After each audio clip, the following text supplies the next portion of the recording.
Okay, so I just discovered this thing while I was playing around with grease pencil. So while making signatures, I accidentally realized that my grease pencils are translucent, and when I had to bump up the strength a bit, I realized that it only applies to the new brush strokes.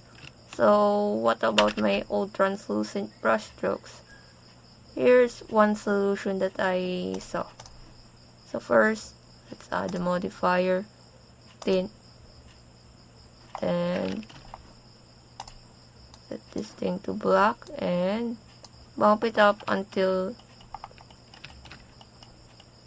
that thing is opaque.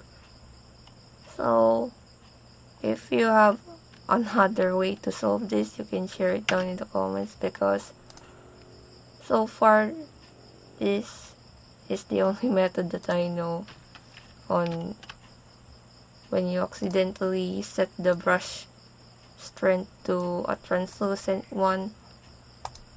This is one of the ways to solve it. It could have some disadvantages, but this is a quick way to solve this translucent brush strokes if you only want one color on all of the brush strokes. So that's it. That's how to solve translucent brush strokes in grease pencils. Thank you for watching.